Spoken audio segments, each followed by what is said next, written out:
Hi student, मैं संतोष विश्वकर्मा और आज हम स्टार्ट करेंगे class 12th chemistry unit 8 D block and P block elements. तो हम इसमें पिछले वीडियो में प्रीवियस वीडियो में हम पार्ट 1 में डिस्कस किए थे D block elements. D block elements को हम ट्रांजिशन एलिमेंट भी बोलते हैं और इनका हम इलेक्ट्रॉनिक कॉन्फ़िगरेशन भी देख चुके थे। और इलेक्ट्रॉनिक कॉन्फ़िगरेशन में हमने देखा था कि डी ब्लॉक एलिमेंट को 4 सीरीज में डिवाइड किया गया है। 3D, 4D, 5D and 6D series में डिवाइड किया गया है। 3D सीरीज 4 पीरियड से बिलोंग करता है और 4D 5th पीरियड से, 5D 6 और 6D 7th पीरियड से बिलोंग करता है। तो इसमें बात आती है कि इलेक्ट्रॉनिक कॉन्फ़िगरेशन जो पढ़े हैं तो इसमें मैक्सिमम यहाँ पे क्रोमियम है और यहाँ पे कॉपर है। यहाँ पे क्रोमियम और कॉपर ये दोनों एक्सेप्शन में होते हैं और उसके बाद से इसमें कोई अदर एक्सेप्शन नहीं है 3D वाले में। लेकिन 4D वाले में आते हैं तो 4D वाले में प्लैटिनम से लेकर प्लैटिनम, सिल्वर एंड कैडमियम ये दोनों क्या होते हैं, ये तीनों एक्सेप्शन में आते हैं। और यहाँ पे प्लैटिनम, गोल्ड और मरकरी यानी कि ये भी क्या होते हैं, एक्सेप्शन में आते हैं। तो ये सब हमने कल डिस्कस कर लिया था और आज डिस्कस करेंगे पार्ट 2 में एटॉमिक रेडियस की। तो एटॉमिक रेडियस क्या होती है देख लेते हैं। एटॉमिक रेडियस, तो ये एटॉमिक रेडियस बोल सकते हैं, इसको आर से डिनोट करते हैं। तो सबसे पहले हम लेफ़्ट टू राइट की बात करेंगे। यहाँ पे लेफ़्ट टू राइट लिखा भी है, हम लेफ़्ट टू राइट की बात करेंगे। तो देखिएगा एटॉमिक रेडियस क्या होती है कि फर्स्टली जब हम 3D सीरीज में चलते हैं, 3D सीरीज यानी कि 4th पीरियड में चलते हैं, तो फर्स्टली क्या होता है कि एटॉमिक रेडियस इंक्रीज करता है। एटॉमिक रेडियस हमारा इंक्रीज करता है कहाँ से कहाँ तक, स्कैंडियम से लेकर और मैग्नीज तक, स्कैंडियम टू मैग्नीज तक एटॉमिक रेडियस ये डिक्रीज करता है। एटॉमिक रेडियस क्या होती है, डिक्रीज करती है कहाँ से कहाँ तक, स्कैंडियम से लेकर मैग्नीज तक। उसके बाद से अगर हम आते हैं, देखिए स्कैंडियम से लेकर मैग्नीज तक एटॉमिक रेडियस डिक्रीज कर रही है। लेकिन जैसे हम आयरन से निकिल तक आएंगे यानी कि आयरन, कोबाल्ट एंड निकिल यानी कि यहाँ पे आएंगे तो यहाँ पे एटॉमिक रेडियस क्या होती है, सेम होती है। यानी कि इनकी मैक्सिमम सेम होती है, पूरी कम्प्लीटली सेम नहीं होती, लेकिन एटॉमिक रेडियस तीनों की लगभग सेम होती है। लेकिन लास्ट में आते हैं कॉपर और जिंक में। जिससे कॉपर और जिंक में आते हैं तो एटॉमिक रेडियस क्या होती है, इंक्रीज करती है, यानी कि ये इंक्रीज करती है। तो आप ये देख लीजिएगा, इसको लेफ़्ट टू राइट चलते हैं 3D सीरीज में। 3D सीरीज की हम बात कर रहे हैं, उसमें हम 4D, 5D, 6D सीरीज किसी में भी चलें तो यही सीक्वेंस होगा।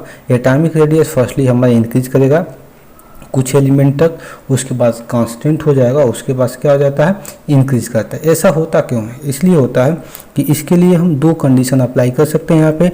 एक हम जेड इफेक्ट जिसको न्यूक्लियर इफेक्ट के नाम से भी जाना जाता है, और एक हम बात करेंगे रिपल्सन फोर्स की बात करेंगे। तो जेट इफेक्ट और रिपल्सन यहाँ पे 2 चीज़ों की बात करेंगे। और जब भी आप ये समझ जाएंगे तो ये 100% आपको, ये आपके लिए कुछ नहीं है, आप आसानी से इसको समझ सकते हैं। तो ये वीडियो हमको लगता है कि एटॉमिक रेडियस ही समझाने में लगभग काफ़ी लंबा वीडियो बन जाएगा। तो देखते हैं कहाँ तक चलता है। तो जेड इफेक्ट देखते हैं, जेड इफेक्ट में क्या होता है। सपोज ये आपका न्यूक्लियस है, किसी एटम का न्यूक्लियस है, और न्यूक्लियस में क्या होता है कि जैसे जैसे हम लेफ़्ट टू राइट चलते हैं तो एटॉमिक नंबर इंक्रीज होता है, यानी कि इलेक्ट्रॉन इंक्रीज होते हैं। इलेक्ट्रॉन क्या होते हैं, इंक्रीज होते हैं। जब इलेक्ट्रॉन इंक्रीज होंगे तो न्यूक्लियस के अंदर क्या होगा, प्रोटॉन होगा, और प्रोटॉन भी इंक्रीज होगा। और जब प्रोटॉन इंक्रीज होता है तो प्रोटॉन इंक्रीज होने की वजह से न्यूक्लियस का जो इफेक्टिव न्यूक्लियर चार्ज होता है ये ज़्यादा इंक्रीज कर जाता है या ज़्यादा हाई हो जाती है इफेक्टिव न्यूक्लियर चार्ज। जब इफेक्टिव न्यूक्लियर चार्ज हाई हो जाता है या इंक्रीज कर जाता है तो ये जो इफेक्टिव न्यूक्लियर चार्ज होता है इसकी वजह से न्यूक्लियस क्या करता है कि आउटर सेल के इलेक्ट्रॉनों को अपनी तरफ अट्रैक्ट करता है। जब ये अपनी तरफ अट्रैक्ट करता है तो साइज़ क्या होती है, इतनी बड़ी है, और साइज धीरे धीरे छोटी होती सिकुड़ती चली जाती है और साइज़ क्या होती है, छोटी होती है। यही कंडीशन यहाँ पे होता है। तो इसी को हम यहाँ पे जेड इफेक्ट का नाम देते हैं। सपोज मान लेते हैं कि इस वाले जो ये वाला जो हमने लेयर बनाया है यानी कि ऑर्बिट बनाया है, मान लेते इस ऑर्बिट में इलेक्ट्रॉन से ज़्यादा हैं, तो क्या होंगे कि अगर इस ऑर्बिट में इलेक्ट्रॉन ज़्यादा होंगे तो ये क्या होगा, न्यूक्लियस क्या करेगा, न्यूक्लियस के ज़्यादा करीब है तो न्यूक्लियस अपना जेड इफेक्ट इसी पे अटैक करेगा, इसी पे अपना जेड इफेक्ट डोमिनेट करेगा। जब इस पे डोमिनेट करेगा तो ये इस मान लेते हैं ये 3D इलेक्ट्रॉन्स है, ये क्या है, 4s इलेक्ट्रॉन है। तो 3D इलेक्ट्रॉन को जेड इफेक्ट अपने पास अटैक कर लेगा। अटैक करने से क्या होता है कि यहाँ पे एक शील्ड बन जाएगा, यानी कि जब ज़्यादा अटैक कर लेगा तो शील्ड बन जाएगा। शील्ड बनने का मतलब क्या होता है कि ये दूसरे इलेक्ट्रॉन बाहर से अब यहाँ पे नहीं आ पाएंगे, क्योंकि जितने इलेक्ट्रॉन 3D में थे 3D वाले इलेक्ट्रॉन क्या किए, इसको कवर कर लिया, इसके न्यूक्लियस पावर को कवर कर लिया, अट्रैक्शन को कवर कर लिया है। तो इसके बावजूद भी अगर 4s इलेक्ट्रॉन को अगर 4s इलेक्ट्रॉन न्यूक्लियस पर अटैक करता है तो क्या होता है, 3D वाले इलेक्ट्रॉन क्या करते हैं, न्यूक्लियस 4s के इलेक्ट्रॉन को रिपेल करते हैं, बाहर रिपेल करते हैं। रिपेल करने से क्या होता है कि उसी को हम रिपल्सन बोलते हैं। तो रिपेल करने से क्या होती है कि साइज धीरे धीरे बढ़ने लग जाती है। तो यही कंडीशन यहाँ पे कि फर्स्टली रेफ टू लाइज चलते हैं तो स्कैंडियम से लेकर मैग्नीज तक साइज डिक्रीज होती है, आयरन से लेकर निकल तक सेम होती है, कॉपर से जिंक तक फिर इंक्रीज हो जाती है। ठीक है, ये इंक्रीज हो जाती है, पहले डिक्रीज होती है, फिर कांस्टेंट होती है या सेम होती है, फिर क्या होती है, इंक्रीज हो जाती है। तो यही चीज़ें देखेंगे। अगर हम स्कैंडियम से मैग्नीज तक आते हैं, स्कैंडियम से मैग्नीज तक आते हैं तो 3D इलेक्ट्रॉन क्या होते हैं, लेस होते हैं। 3D इलेक्ट्रॉन क्या होते हैं, लेस होते हैं, क्योंकि यहाँ पे देखिए 3D में क्या 3D1 है, 3D2 है, 3D3 है, 3D यहाँ पे पहले 4 था तो स्टेबल कट लगा दिया है, यहाँ पे 5 है। मतलब यहाँ पे 3D इलेक्ट्रॉन्स क्या होते हैं, कम होते हैं। जब ट्रांस कम है, मान लीजिए न्यूक्लियस है, जब ये 3D इलेक्ट्रॉन्स कम है तो ये क्या करेंगे, ये 4s इलेक्ट्रॉन को भी जब जेट का पावर बढ़ेगा, न्यूक्लियस का पावर बढ़ेगा तो 3D के इलेक्ट्रॉन को तो अटैक करेगा ही, इसके साथ साथ ये 4s के इलेक्ट्रॉन को भी अटैक कर लेगा। इससे साइज क्या होती है, सिकुड़ जाती है और एटॉमिक स्ट्रक्चर या एटॉमिक साइज छोटी हो जाती है। और यह कंडीशन स्कैंडियम से लेकर मैग्नीज तक होती है। यानी कि कह सकते हैं जो जेड इफेक्ट होती है और रिपल्सन जो होता है, इसमें जेड इफेक्ट क्या होती है, ज़्यादा होती हैं due to less electron in d orbital या 3D ऑर्बिटल कह सकते हैं। यहाँ पे आते हैं कि यहाँ पे जब आयरन से निकिल तक आते हैं तो लगभग ये half field electron d orbital में होते हैं। देखिए इसमें 3D है, 3D6 है, 3D7 है, 3D8 है, मतलब लगभग हाफ फील्ड है या तो हाफ फील्ड से थोड़ा बहुत अधिक है। तो क्या होते हैं कि जितना यहाँ पे जेड इफेक्ट होगा, जितना जेड इफेक्ट होता है उतना ही यहाँ पे रिपल्सन भी होता है। मतलब जितना ये न्यूक्लियस 3D इलेक्ट्रॉन को अटैक करेगा तो उतना ही क्या करेगा, 4s इलेक्ट्रॉनों को रिपेल भी करेगा, क्योंकि यहाँ पे 3D में इलेक्ट्रॉन बढ़ रहे हैं।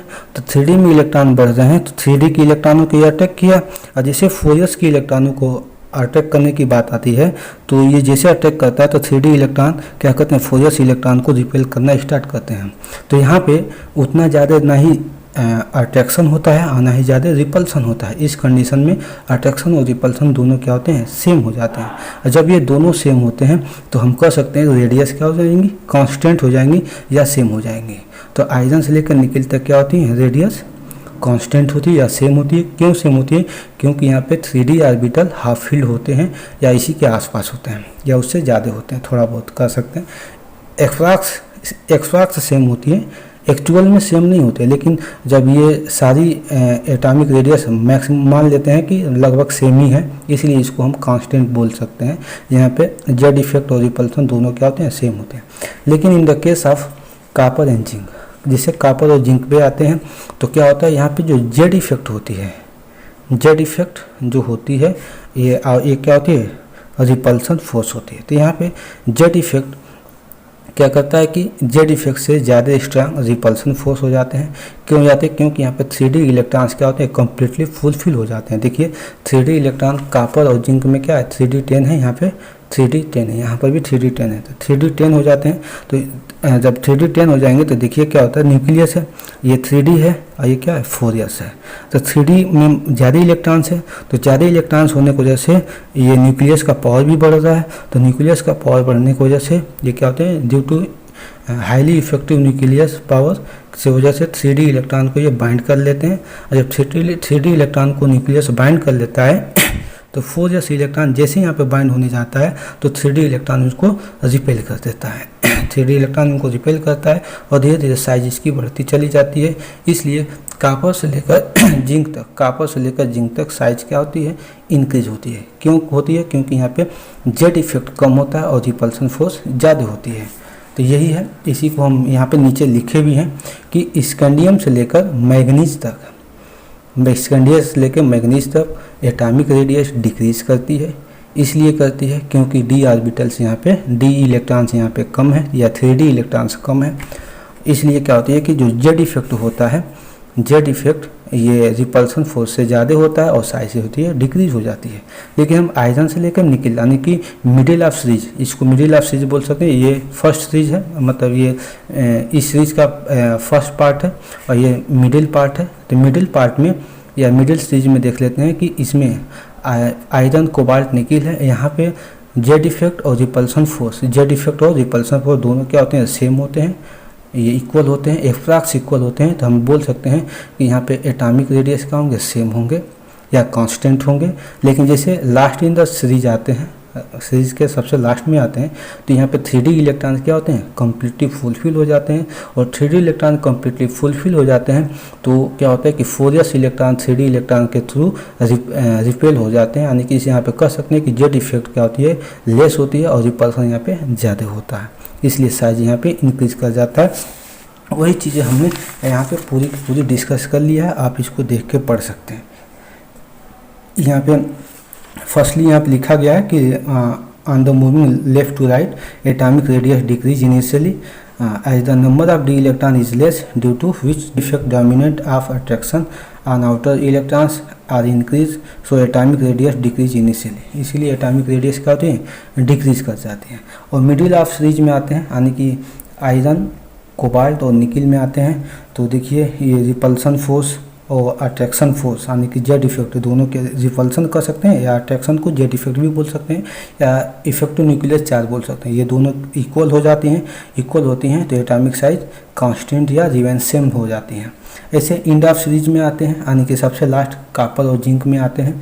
तो क्या होता है कि रिपल्सन यहाँ पे ज़्यादा होता है और जेड इफेक्ट कम होता है, तो इसलिए एटॉमिक साइज इंक्रीज कर जाती है। अब यहाँ पे हम अभी तो हम 3D सीरीज में चल रहे थे लेफ्ट टू राइट, अब हम अप टू डाउन चलेंगे। ये डी ब्लॉक में अप टू डाउन चलेंगे, हम सीरीज वाइज चलेंगे। पहले 3D में, फिर 4D में, 4D से 5D में, 5D से 6D में। तो जो चीज़ें हम बताएंगे वही चीज़ें हमने यहाँ पे राइट भी कर लिया है। देखिएगा, जब 3D है, 4D है, फिर 5D है और फिर 6D है। तो यहाँ पे हम लिख लेते हैं एक एक एलिमेंट, स्कैंडियम, टाइटेनियम। आप चाहें तो पूरा लिख सकते हैं, मैंने बस इतना ही से आपको समझ में आ जाएगा। यहाँ पे जिरकोनियम, लैंथनम और हॉफनियम, और यहाँ पे एक्टिनियम एंड रोहिडियम। ठीक है, इतने सारे हैं। तो आप चाहें तो पूरा भी लिख सकते हैं या तो यहीं से हम आपको समझा देंगे। तो ये 3D सीरीज को हमको पढ़ना नहीं है क्योंकि यहाँ पे इनकम्प्लीट एलिमेंट्स हैं, अभी टोटली ये कंप्लीट नहीं है, इसलिए इसको पढ़ना नहीं है। तो हम स्टार्ट करेंगे यहाँ से, 3D से स्टार्ट करेंगे। देखिएगा, जब हम अप टू डाउन आएंगे इन डी ब्लॉक एलिमेंट्स में, तो क्या होता है कि पहले 3D से 4D में आएंगे। जब 3D से हम 4D में आते हैं, 3D से 4D में आते हैं तो साइज़ क्या होती है, एटॉमिक साइज इंक्रीज करता है। क्यों? 3D से 4D में आएंगे, देखेंगे यहाँ पे 21 है और 4D में आते ही 39 हो गया है, यानी कि साइज इंक्रीज करेगा क्योंकि नंबर ऑफ सेल यहाँ पे नीचे आने पर नंबर ऑफ सेल इंक्रीज करते हैं तो साइज क्या होती है, इंक्रीज करेगी। तो साइज क्या होती है, इंक्रीज करेगी। लेकिन जैसे ही हम क्या करेंगे 4D से 5D सीरीज में आएंगे, यानी कि इस 4D से हम 5D सीरीज में आएंगे तो जितना इधर से अट्रैक्शन फोर्स होगा यानी कि जेड इफेक्ट होगा, उतना इधर से रिपल्सन होगा। यानी कि क्या होगी, जो ऊपर कंडीशन में हमने देखा है वही कंडीशन यहाँ पर भी है।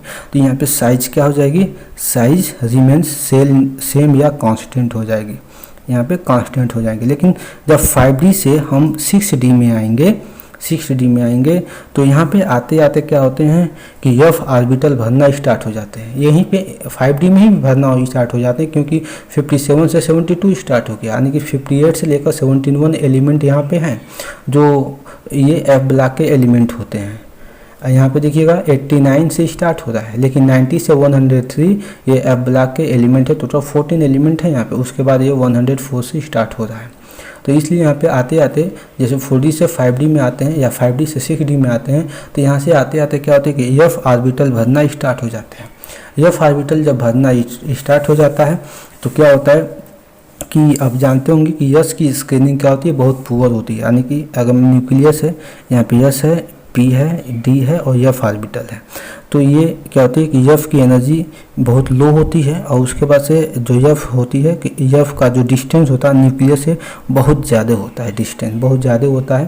तो इसलिए क्या होती है कि ये एफ इलेक्ट्रॉन्स क्या होते हैं कि न्यूक्लियस के थ्रू अट्रैक्ट नहीं हो पाते, यानी कि इसी को बोलते हैं पुअर स्क्रीनिंग। इसी का नाम है पुअर स्क्रीनिंग।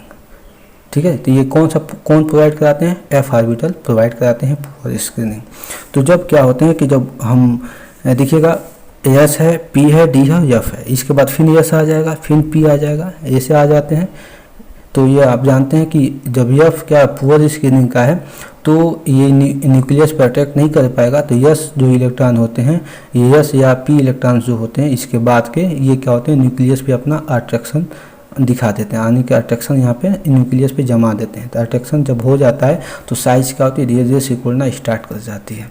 तो इसीलिए क्या होता है कि जब हम 5D से 6D में आते हैं तो साइज़ क्या हो जाती है, साइज डिक्रीज कर जाती है। ठीक है, क्यों हो जाती है? क्योंकि due to poor screening of f electrons. ठीक है, एफ इलेक्ट्रॉन में पुअर स्क्रीनिंग होने की वजह से क्या होती है कि एफ इलेक्ट्रॉन के बाद जो आउटर इलेक्ट्रॉन्स इसके बाद जो आएंगे वो न्यूक्लियस पे डायरेक्ट अपना प्रभाव जमाएंगे या न्यूक्लियस से डायरेक्ट अट्रैक्शन फोर्स के थ्रू अट्रैक्ट हो जाएंगे और साइज क्या हो जाएगी, सिकुड़ जाएगी, यानी कि साइज छोटी हो जाएगी। देखिएगा इसी को चीज़ को हमने यहाँ पे लिख दिया है, on moving from 3D to 4D series atomic radius increase due to the number of cell are also increase. तब 3D से 4D में आते हैं तो क्या होती है कि एटॉमिक रेडियस इंक्रीज करती है, लेकिन क्या करते हैं कि देखिएगा but on the moving 4D to 5D series it almost remain same due to poor screening of f orbital. बताया अभी कि 5D में भी एफ ऑर्बिटल स्टार्ट हो जाते हैं, 5D में भी एफ ऑर्बिटल स्टार्ट हो जाता है क्योंकि यहाँ से भी एफ इलेक्ट्रॉन भरना स्टार्ट हो जाता है। और 6D में भी एफ इलेक्ट्रॉन होते हैं, एफ ऑर्बिटल होता है, यहाँ पर भी एफ इलेक्ट्रॉन भरना स्टार्ट हो जाते हैं। जो एफ क्या होते हैं कि ड्यू टू पुअर स्क्रीनिंग इनकी होती है, यानी कि न्यूक्लियस में इनका अट्रैक्शन नहीं होता है। तो इस केस में जब न्यूक्लियस पर अट्रैक्शन नहीं होगा, ठीक है, तो अगर 5D से 6D में आते हैं, अगर न्यूक्लियस से अट्रैक्शन एफ का नहीं होता है तो उसका फ़ायदा उसके बगल वाले एलिमेंट यानी कि एस और पी, यानी कि एफ का अगर अट्रैक्शन नहीं होता तो उसका फ़ायदा एस या पी वाले उसका उठा लेते हैं। अगर एफ के बाद एस ही तक इलेक्ट्रॉन्स हैं तो ये सारे के सारे न्यूक्लियस पे अट्रैक्ट हो जाएंगे और साइज क्या हो जाएगी, सिकुड़ जाएगी। यहाँ पे लिखा है on the moving 3D to 6D series, 5D to 6D series, Z effect on outer electron increase. So atomic size will decrease due to poor screening of F electrons। ये पूरा लिख दिया गया है। और ये वीडियो थोड़ा लॉन्ग हो गया है, अब लगभग 90 मिनट का हो चुका है, तो हम नहीं चाहते हैं इससे ज़्यादा हो। तो हम इसके बाद आयोनाइजेशन एंथैल्पी है जिसको हम नेक्स्ट वीडियो में डिस्कस करेंगे। Thanks for watching my this video.